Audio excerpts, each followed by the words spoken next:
El Departamento de Comunicación de la Escuela de Comercio número 1 República Argentina presenta TAA. Textos al aire. Textos al aire. Para escuchar, conocer, desafiar y animar. ¿Cómo se hace una novela? Miguel de Unamuno. Unamuno propone un juego con el lector para intentar definir qué es la literatura y cómo se escribe una novela. ¿Cuánto de la vida del autor se transmite en un relato? ¿Cómo se entrelaza la ficción con la historia social, política y cultural? Estos son algunos de los interrogantes de su confesión. Héteme aquí, ante estas blancas páginas blancas como el negro porvenir. Terrible blancura, buscando retener el tiempo que pasa, fijar el huidero hoy, eternizarme o inmortalizarme, en fin. Bien que eternidad e inmortalidad no sean una sola y misma cosa. Héteme aquí ante estas páginas blancas, mi porvenir, tratando de derramar mi vida a fin de continuar viviendo, de darme la vida, de arrancarme a la muerte de cada instante. Trato a la vez de consolarme de mi destierro, del destierro de mi eternidad, de este desierto al que quiero llamar mi descielo. El destierro, la proscripción y ¿qué de experiencias íntimas hasta religiosas le debo?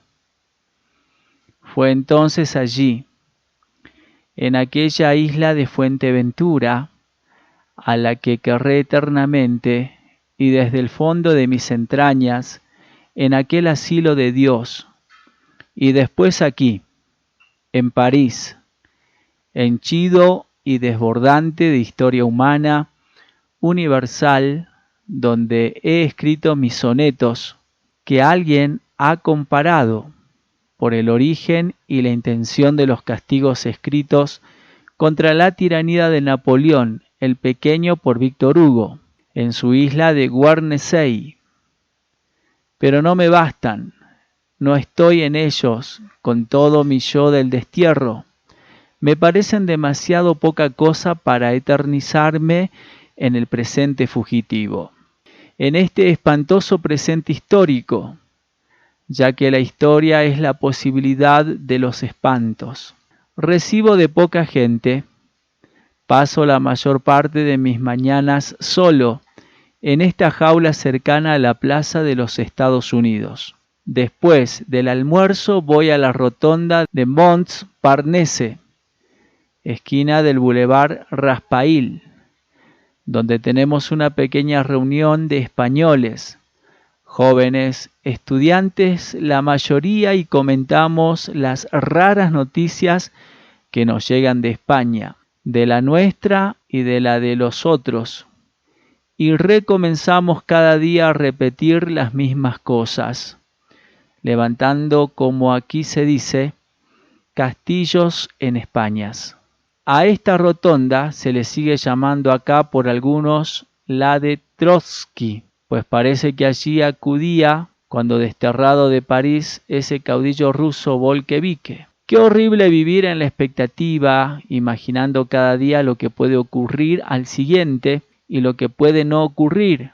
Me paso horas enteras solo, tendido sobre el lecho solitario de mi pequeño hotel, Family House, contemplando el techo de mi cuarto y no el cielo, y soñado en el porvenir de España y en el mío, o deshaciéndolos, y no me atrevo a emprender trabajo alguno por no saber si podré acabarlo en paz. Como no sé si este destierro durará todavía 3 días, 3 semanas, 3 meses o 3 años. Iba a añadir 3 siglos.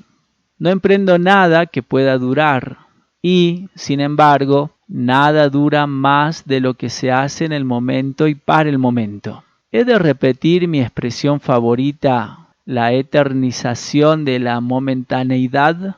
mi gusto innato y tan español de las antítesis y del conceptismo me arrastraría a hablar de la momentaneización de la eternidad, clavar la rueda del tiempo. Hace ya 2 años y cerca de medio más que escribí en París estas líneas y hoy las repaso aquí, en Hendaya, a la vista de mi España. 2 años y medio más, cuando cuitados españoles que vienen a verme me preguntan refiriéndose a la tiranía: ¿cuánto durará esto? Les respondo lo que ustedes quieran. Y si me dicen, esto va a durar todavía mucho por las trazas, yo, ¿cuánto? 5 años más, 20, supongamos que 20.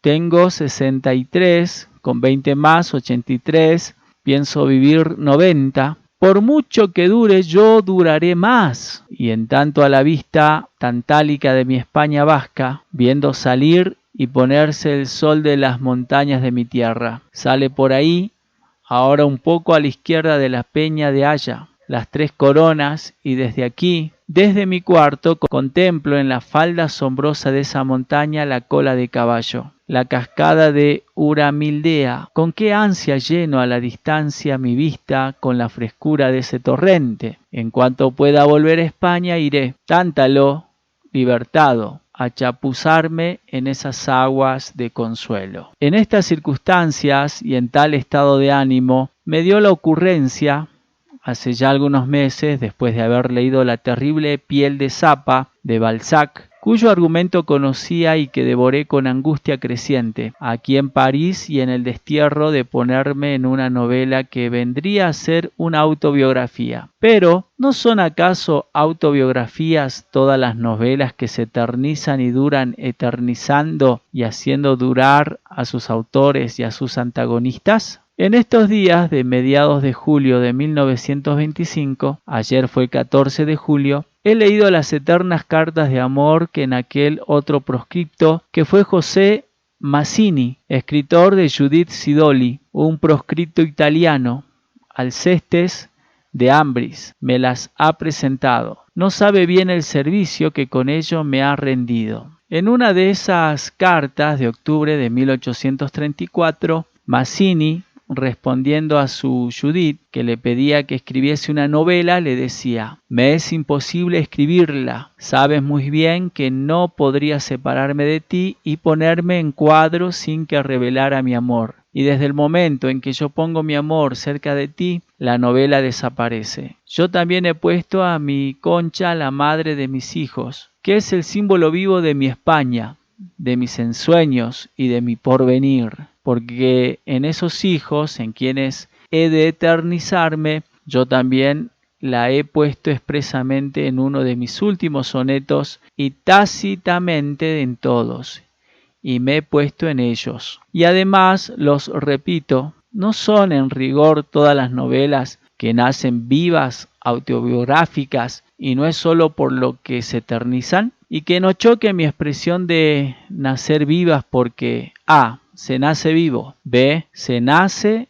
y se muere muerto, C, se nace vivo para morir muerto, y D, se nace muerto para morir vivo. Sí, toda novela, toda obra de ficción, todo poema, cuando es vivo es autobiográfico. Todo ser de ficción, todo personaje poético que crea un autor hace parte del autor mismo. Y si éste pone en su poema un hombre de carne y hueso a quien ha conocido, es después de haberlo hecho suyo, parte de sí mismo. Los grandes historiadores son también autobiógrafos. Los tiranos que ha descrito Tácito son el mismo. Por el amor y la admiración que les ha consagrado, se admira y hasta se quiere aquello a que se execra y que se combate. ¡Ah! Cómo quiso Sarmiento al tirano Rosas. Se los ha apropiado, se los ha hecho él mismo. Mentira la supuesta impersonalidad u objetividad de Flauberts. Todos los personajes poéticos de Flauberts son Flauberts. Y más que ningún otro,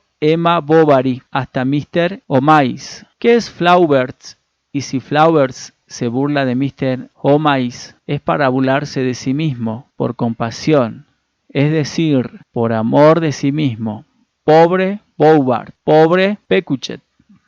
He dicho que nosotros los autores, los poetas, nos creamos en todos los personajes poéticos que creamos, hasta cuando hacemos historia, cuando poetizamos, cuando creamos personas de que pensamos que existen carne y hueso fuera de nosotros.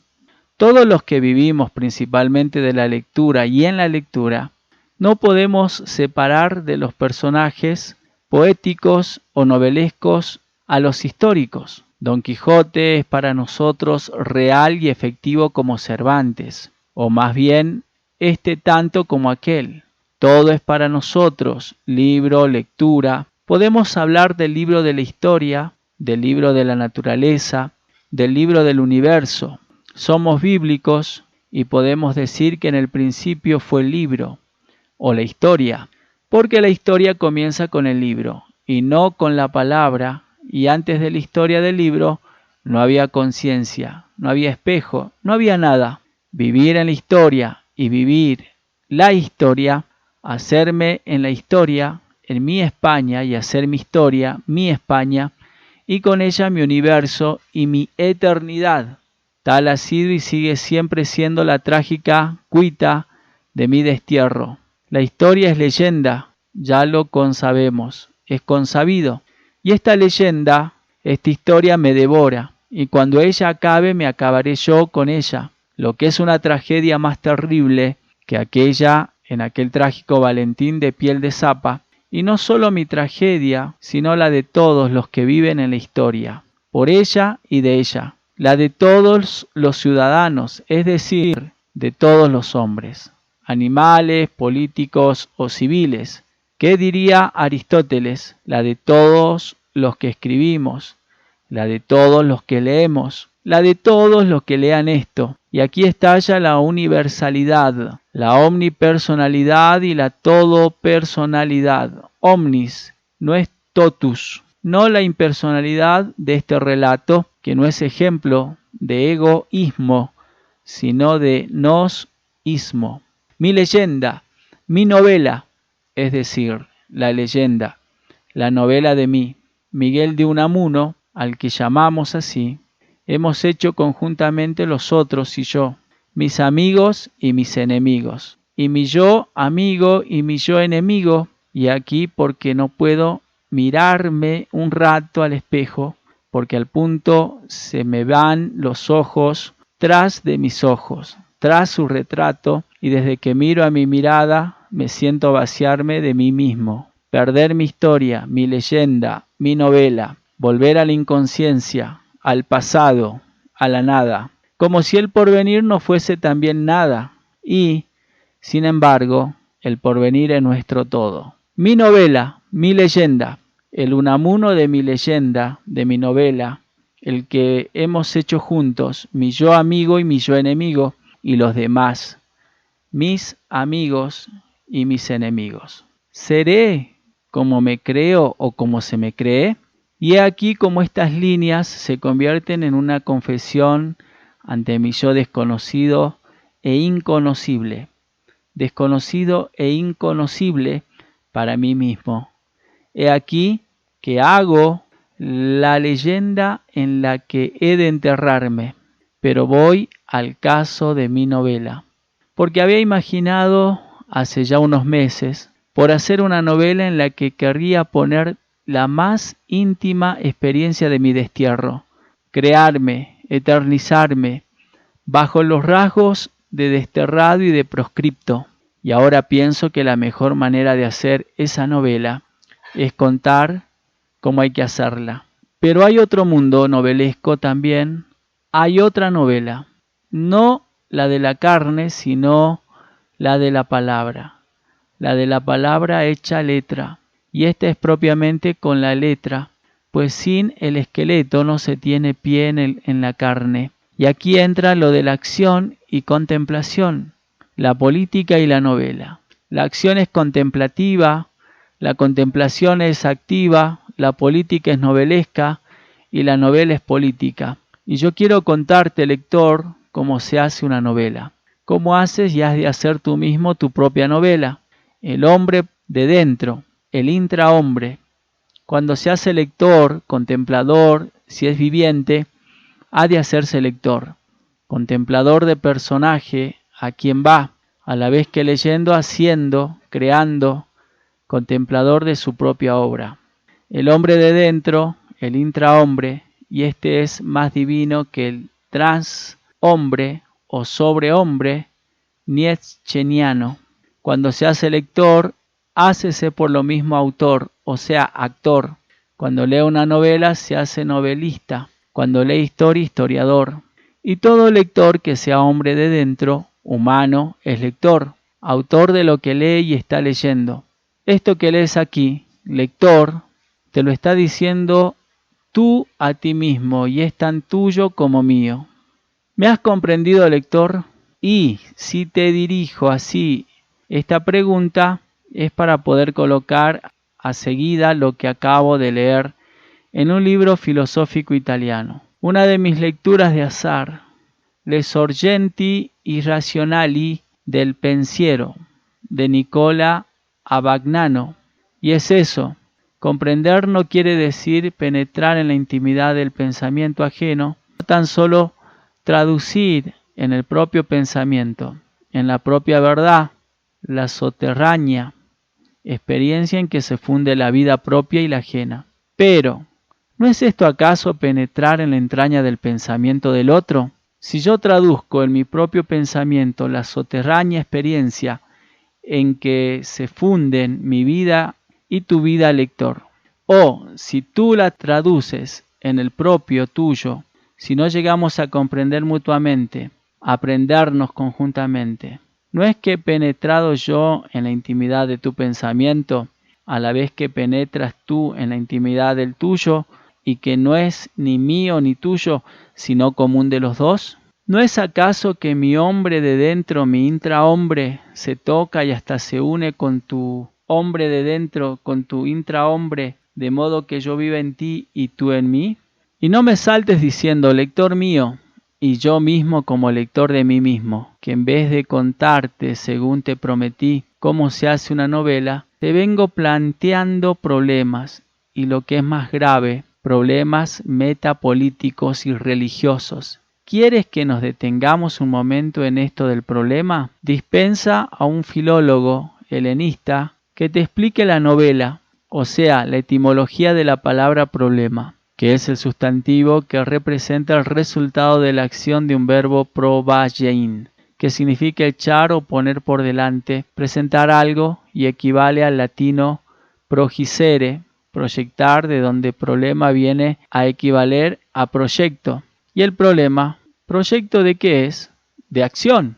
El proyecto de un edificio es proyecto de construcción y en un problema presupone no tanto una solución, cuanto una construcción, una creación se resuelve haciendo, o dicho en otros términos, un proyecto se resuelve en un trayecto, un problema en un metablema, en un cambio, y solo con la acción se resuelven problemas. Pues, creer que se puede hacer política sin novela o novela sin política es no saber lo que se quiere hacer. Gran político de acción, tan grande como Pericles, fue Tucídides, el maestro de Maquiavelo, el que nos dejó para siempre, en su frase y su sello, la historia de la guerra del Peloponeso. Y así es, lector, cómo se hace para siempre una novela. De Unamuno Miguel, cómo se hace una novela.